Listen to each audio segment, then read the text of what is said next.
네, 안녕하세요. 오늘도 저희 영화계를 찾아주신 여러분들께 감사드립니다. 제 왼편에 있는 명주, 네, 안녕하십니까. 시사회 때문에 제가 지금 머리가 좀 아파 죽겠어요. 이명주입니다. 제 오른쪽에 있는 스미스. 예, 안녕하세요. 네, 오늘 다룰 영화는 아메리칸 셰프인데요. 일단 시사회 때문에 왜 머리가 아파? 이번 주에 배급사 시사회를 다녀왔는데 어. 진짜 회사 안에 회의실에서 하는 그 시사회를 다녀왔는데 음.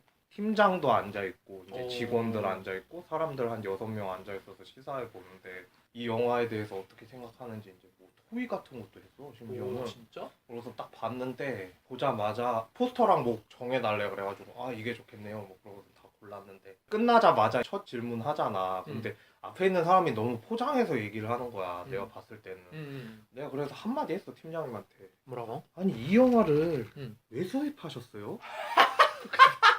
이걸 도대체 왜 수입했는지 모르겠는 거야. 다 보고 나서 너무 애매한 거야 이게. 내용이 조금 그랬나? 진짜 내가 마음속으로는 더 내뱉고 싶은 말이 진짜 망하려고 이걸 수입하셨느냐 막 그런 얘기까지 나왔는데 알고 보니까 그런데 그 회사 자체가 예전에 내가 2014년도 1위로 뽑았던 나를 찾아줘 그거를 수입했던 그 회사였더라고. 아니 근데 그 사람들은 수입할 때 자기들이 영화를 본 다음에 수입하는 거야? 내가 그게 궁금해서 물어봤던 거야. 그런데 수입할 때 팜플렛이라든가 영어로 원문이 올 거 아니야. 그거를 보고서는 이제 결정을 했다는데. 영상을 보고 하는 건 아니고? 예고편은 보여줬겠지. 그러고서는 하루 전날에 보고 그 다음날에 우리가 본 거야.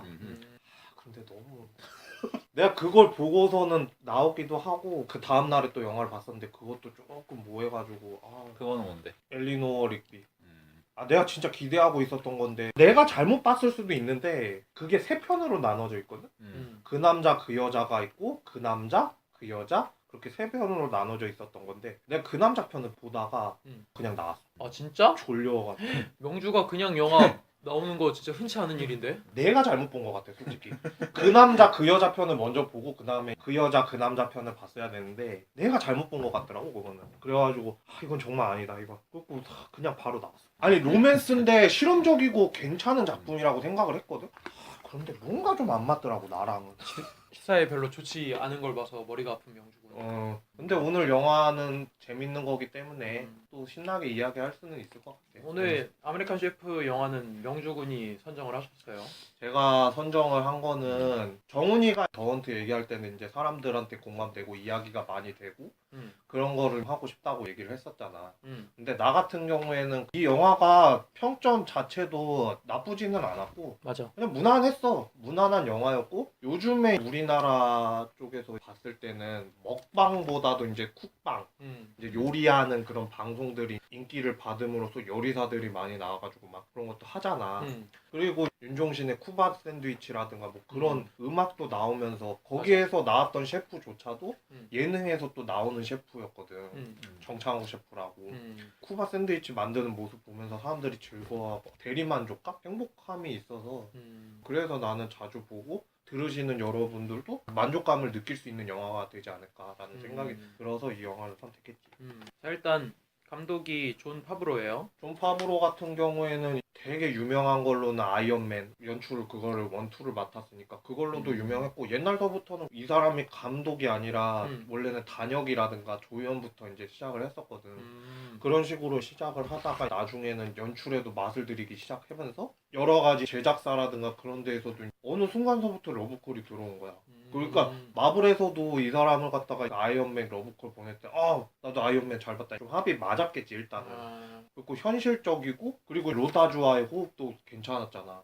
3편 찍을 때 그 사람이 안 맡았던 이유는 나 1, 2까지만 이게 딱 적당한 것 같다. 그러고서는 자기가 하고 싶은 거를 다시 하고 싶어서 조연 출연이라든가 아니면은 다른 영화 장르 같은 거를 섭렵하고 싶어서 나왔다고 들었어. 잘 빠져나왔네. 1, 2까지는 재밌었잖아. 아이언맨. 3가 조금은 아쉽긴 했지. 그래서 감독이 영화의 주연이자 감독을 맡아서요. 존 파브로가 아까 전에도 얘기했듯이 조연이랑 단역 같은 걸 해왔으니까 자기가 그리고 어차피 연출을 해놓은 상태니까 그 구도에서 자기가 어떻게 움직일지를 아니까 그렇게 자연스럽게 난 나왔다고 생각은 하지. 나는 좀 확실히 새로운 얼굴이었고 맨날 주연을 맡는 사람이 아니었으니까 그리고 먹방 플러스 쿡방에 어울리는 덩치가 아니었다는 느낌이 들어. 셰프들 좀 멋있는 사람들도 많긴 한데 외모도 깔끔하게 근데 뭔가 이렇게 배도 이렇게 엄청 나오고 완전 뚱뚱한 사람이 요리를 하니까 저 사람은 워낙 먹는 거 잘 먹을 테니까 맛있게 만들겠지라는 뭔가 이상한 기대가 뭔가 해도 좀 박력 있고 뭐 어. 좀 그런 게 느껴지니까 좀 그랬던 것 같아. 왠지 더 맛있어 보여.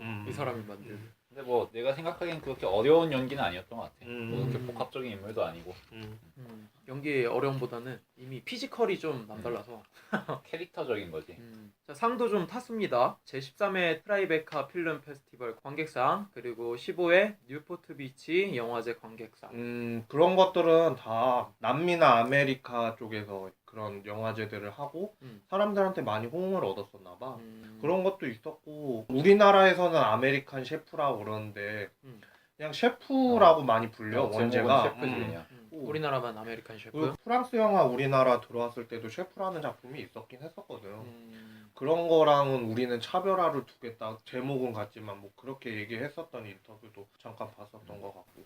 그 얘기하니까 그거 생각나는데 예전에 피아니스트가 동명의 영화가 동명의 시기에 한국에 들어왔지.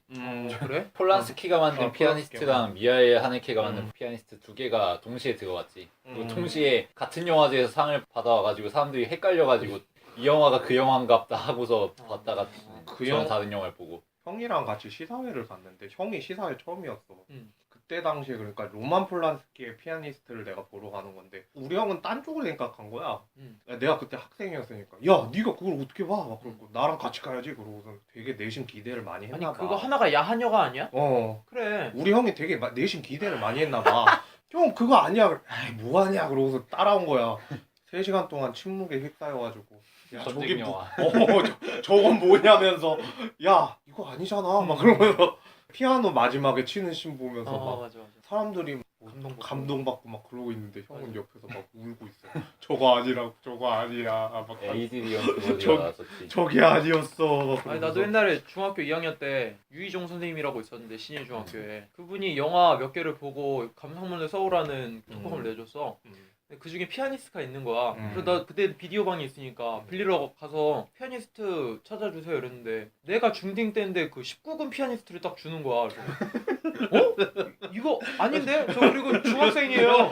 이래갖고 아 그래요? 그럼 그게 아닌가 보네. 그러면서 그 전쟁 영화 피아니스트를 줬던 사건이 기억이 나네. 되게 둘 다 깐느 수상작이고 깐느 수상작이 그리고 개봉 시기가 2주밖에 차이가 안 났어. 심지어는 에드리언 브로디가 아카데미상 후보 올라갔음에도 에이 쟤 못 받겠지 거의 한 자릿수 %였거든 예상 확률이. 근데 그때 탔어 브로디가. 결국엔 아카데미? 아카데미 아, 탔어 아, 나무주연상. 그랬나? 아 맞다. 완전 예상 밖이었지 그때 막. 그때는 다니엘 데이 루이스가 받을 거다는 예상이 많았는데 그런 못 예상이 받았지. 많았었는데 그 갱스 오브 뉴욕. 잠깐 다른 쪽으로 흘러갔죠. 그런 이야기가 있었죠. 하여튼 셰프입니다 제목은. 원제는 셰프고 원제는 셰프. 우리나라에선 아메리칸 아메리칸 셰프. 셰프. 네. 자 그러면은 본격적으로 줄거리를 얘기를 해보면서 이야기를 나눠봐야 될 것 같습니다. 자 첫 오프닝부터 요리를 경쾌하게 하고 있는 주인공 칼 캐스퍼. 평론가의 요리를 준비하고 있는 와중에 아들인 퍼시와 함께 시장에 나가서 식자재를 준비하고 요리에 대한 계획을 하던 중에 리바라고 하는 가게 사장과 요리에 대한 마찰이 생기게 돼서 원래 코스 요리 아니면은 칼의 새로운 요리를 할 것인가 하는 부분에서 왔다 갔다 하는 상황입니다. 그러다가 사장이 뭐 네가 하고 싶은 거 하는데 네 주 메뉴를 해야지 하고서 결국은 자기 뜻을 꺾고 그냥 인습적인 요리 하잖아. 그리고 평론가가 존나 욕하고. 어차피 이 영화의 메인은 그거잖아. 이 얘가 푸드트럭 끌고 다니면서 하는 음식 이야기들 그런 거를 보여주기 위해서 처음에 상황을 설정하고 갈등을 만들고 얘가 나락으로 떨어지는 걸 보여줘야 되잖아. 그거를 그냥 배치한 거지. 본파브로가 여기에서 연출한 거에서는 시각화 맞아요. 정훈이가 얘기한 것처럼 시각화적인 부분은 이제 보여주려고 요리하는 장면이라든가 그런 걸 보여주고 그리고 아들이랑 이혼한 부인 그런 상황들도 좀 보여주기 위한 처음에 나오는 단서들 그런 게 조금씩 나오는 건데 아들한테 소외한 아버지라는 소재는 솔직히 좀 많이 나오기는 했으나 존 파브로 같은 경우에는 처음 시도하는 내용이기 때문에 개인적으로는 뭐 진부한 소재다 그렇게만 생각을 하고 나는 넘어갔었던 것 같고 문제가 됐던 거는 그 다음에 기존의 코스 요리랑 새로운 요리에 대한 마찰인데 여기에서 저스틴 호프만이 나왔을 때 미국 관객들은 막 놀랬었대. 저 사람이 왜 저기 나오냐. 왜 저런 데에 나오지? 막 그런 식으로 좀 놀랬었대는데 한국 관객들도 보면서 그치. 저 아저씨 어디서 많이 봤는데? 막 그런 식으로 많이 네. 봤었대. 연기의 신이지. 사장으로 나오니까 저런 뭐 까칠한 사장 다 있나 그렇게 느끼게 되죠. 저 사장 나쁜 사람이네. 사장님 나빠요. 뭐 그런 식으로 보게 되는 거지. 아무래도 감독이랑 주연이 동일 인물이 하다 보니까 개런티를 좀 아끼다 보니까 그런 배우도 쓸 수 있었던 게 아닐까. 좀 친분이 있으니까 이제 좀 카메오로 쓴 거지. 그리고 비중 별로 안 높으니까 그렇게 많이 안 좋겠지. 그리고 난 이 영화가 괜찮게 봤었던 이유가 한참 영화가 되게 우울한 영화가 되게 많았고 좀 별로인 영화가 많았던 시기가 좀 있었는데 그때 이런 영화를 개봉해주고 즐겁게 보니까 좀 좋더라고. 그리고 일단 아이언맨 1 봤을 때도 그랬는데 영화가 굉장히 세련되어 있다는 점을 많이 느꼈어. 음악도 그렇고 편집하는 장면도 탁탁탁탁 넘어가는 장면으로 일부러 빨리 처리하는 것도 몇 개 있었는데 그 중에 이제 아빠가 아들이랑 놀아주는데 너무 재미가 없는 거야. 놀이공원 갔는데 그래서 진짜 몇 컷 안 되는 걸로 착착착착 끝내버리고 바로 다시 집으로 데려다주는 그런 장면이 있는데 전환이 빨랐지 되게. 그런 것들 보면서 아 아빠가 진짜 지루해하는구나 이거를 그냥 화면을 통해서 보니까 그것도 굉장히 세련됐었고 일단은 상황을 설정하는 것도 괜찮았는데 나 그게 좀 중요했던 것 같아. 이 사람이 셰프고 셰프가 어떤 마찰이 있고 그 셰프가 일하는 주방은 어떤 곳인지 그걸 대립하는 거에 있어서 일반 사람들은 잘 모르잖아. 사실 뭐 주방이 전쟁터라 그렇지. 그러고 뭐 진짜 눈을 부릅뜨고 번쩍여야 된다고 진짜 긴장해야 된다고 그러는데 그냥 그런갑다 했는데 주인이랑 트러블 나고 다른 자기 밑에 있는 요리사들 보내고 둘이 얘기할 때 아 주방이 저렇구나 가게 오너가 저렇구나 그런 걸 보면서 셰프들의 세계를 살짝 이해할 수 있는 느낌? 그렇지. 보면은 불 같은 것도 많이 다루고 좀 위험한 그런 게 있으니까 군대식 뭐 그런 분위기도 잠깐은 느껴져. 물론 여기에서는 조금 자유로운 분위기긴 하지만 내가 일본 만화 본 거 중에서 이제 밤비노라는 게 있는데 그런 거에서 보면은 이탈리안 레스토랑이 나온단 말이야. 근데 완전 전쟁터야 거기는. 그러니까 화상이나 뭐 그런 걸 당해도 아무 말 안 해. 그냥 병원 잠깐만 갔다가 다시 요리를 시작하고 완전 전쟁터를 아 맞다. 파스타 같은 드라마에서도 나오잖아. 셰프가 나와가지고 뭐라고 야 그거 만들어 그러면 예 셰프 막 그러면서 이제 빨리빨리 만들고 그러잖아. 그런 분위기가 있는 반면에 여기에서는 나는 좀 자유로웠었던. 아 어쨌든 구조는 있으니까 보조 주방장도 있고 부주방장도 있고 그런 게 나오고 각 맡은 분야가 있을 것 같네요. 디저트라든가 전체 요리라든가 메인 요리라든가 뭐 그렇게 나눠지는 게 조금씩은 보이지. 사실 요리를 소재로 한 드라마나 영화나 코믹스 이런 거에서 주방을 전쟁터로 묘사하는 거는 좀 낡은 소재긴 하지.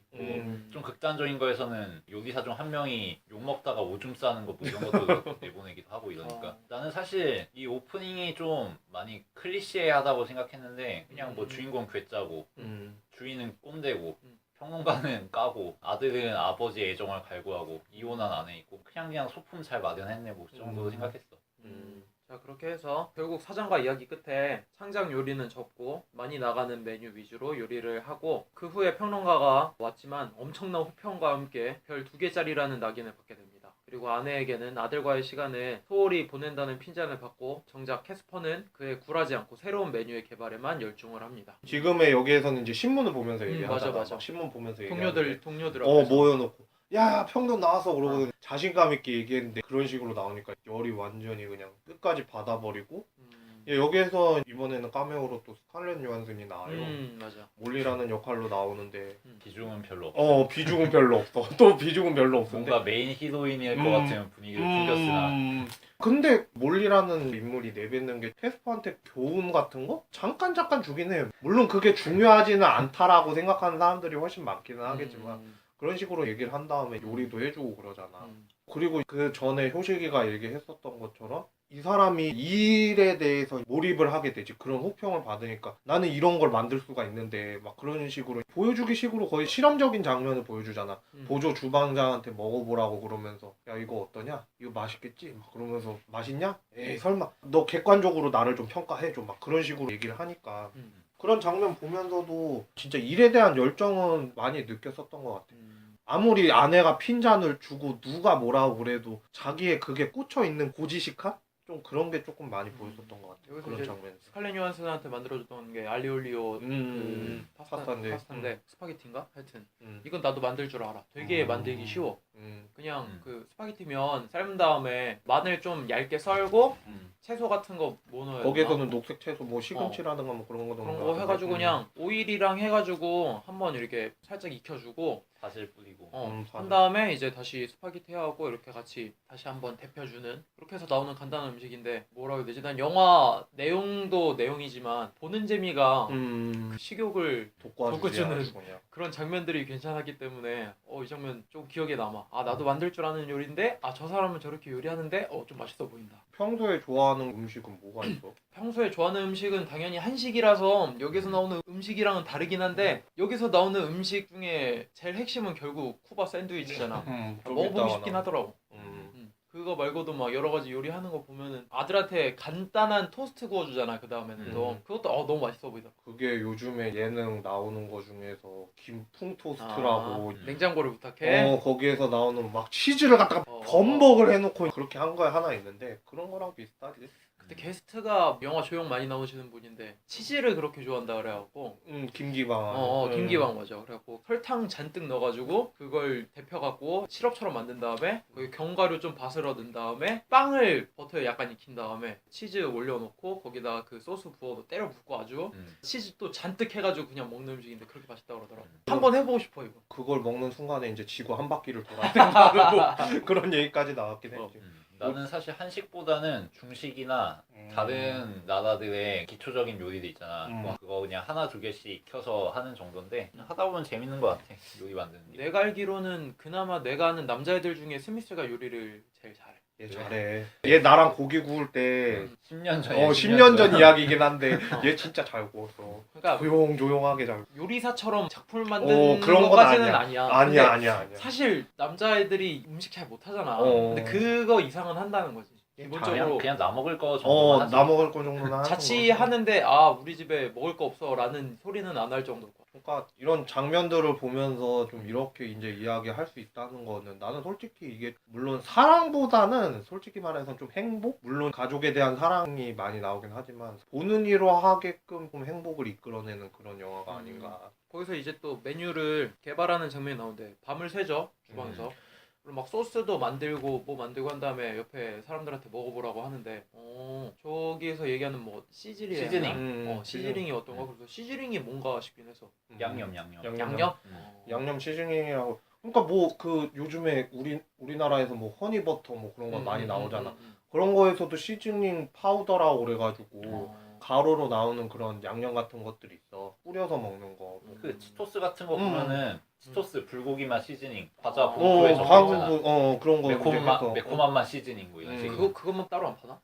그렇게만 따로 팔걸? 팔아? 그렇게 따로 어디서 팔긴 팔 거 같은데 인터넷 팔 거야. 구매할 수 있지 않을까? 그리고 거기에서 우리나라 고추장 그런 것도 잠깐 나오거든. 그러니까 이 존 파브로가 연기하는 칼 캐스퍼가 우리나라 재미교포 그 사람이 나와서 그게 모티브가 된 거였었는데 로이체 씨라고 푸드트럭을 그러니까 타코 트럭이라고 해서 이제 몰고 다녔던 사람인데 미국에서? 미국에서 조금 나중에 번창을 했었나 봐.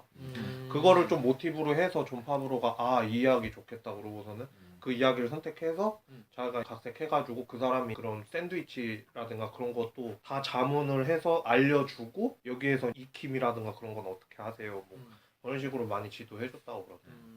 자 그렇게 해서 메뉴 개발은 하는데 사장에게 뺀지 먹었지. 그렇죠. 사장에게 뺀지를 먹고 아들이랑 얘기를 하다가 트위터를 계정을 만들어서 하게 됩니다. 그러다가 자신을 호평했던 평론가에게 트위터에 욕을 날려버리고 밤 사이에 리트윗이 어마어마한 숫자가 되었다는 것을 아들을 통해서 알게 된 뒤에 결투 신청처럼 다시 한번 와보라고 트위터에 글을 쓴 뒤에 스페셜한 요리를 준비하고 있는데 그 사장이 아까 얘기했던 것처럼 기존 음식을 무조건 해야 된다고 고소를 하자 자기는 이제 요리할 수 없다고 그런 음식 더 이상 만들 수 없다고 해서 식당을 박차고 나오게 됩니다. 뒤에까지 내가 조금 더 부연 설명하자면 그 칼 캐스퍼가 만드는 음식이랑 그리고 이제 그 식당에서 만드는 음식이랑 교차를 해서 보여주잖아.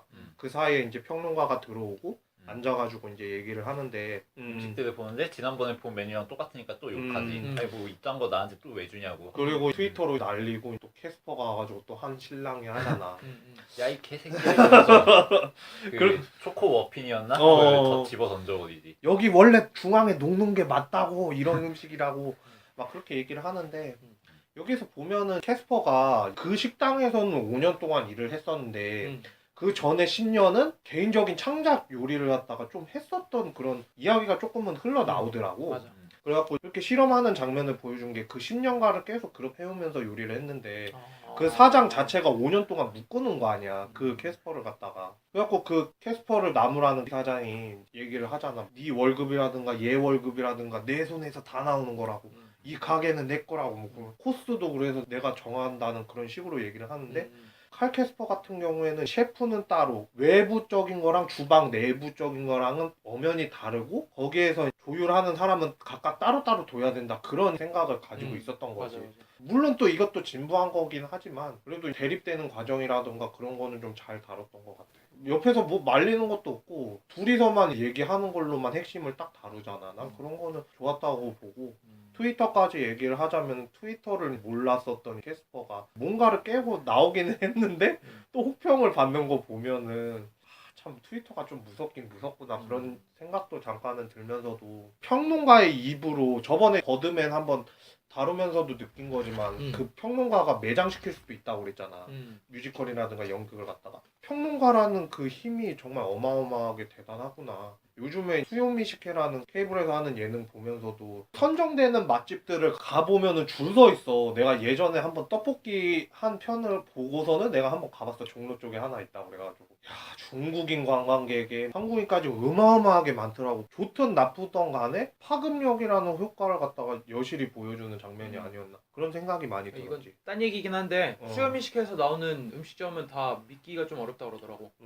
거기 내가 아는 친구가 돈가스 집을 몇 군데 아는데 그 중에 하나가 나왔다는 거야 수요미식회에. 근데 여기는 일반 식당보다도 못하는 돈가스 집인데 왜 나왔는지 어이가 없다고. 그런 게 몇 군데가 있다고 하더라고. 거기서 나왔는데 돈을 좀 내고 방송 출연을 하는 게 아닌가라는 의심을 좀 받긴 하더라고. 하여튼 그건 다른 얘기고 나는 트위터를 쓴 게 감독이 되게 간편하고 똑똑한 길을 선택했던 것 같아. 뭐 평론가가 직접적으로 얘기를 하고 혹평을 들은 요리사가 그거에 대해 반박하고 그런 수단 자체를 트위터가 아니면은 뭐 뉴스 기사로 낼 거야. 잡지에 실렸는데 또 잡지로 반박 기사 낼 거야. 그거 어렵단 말이야. 근데 트위터라면 되게 간단해. 파급력도 엄청나다는 거 우리가 다 이미 이해하고 있고. 12만이 넘었다니까 그 장면에서만 봐도.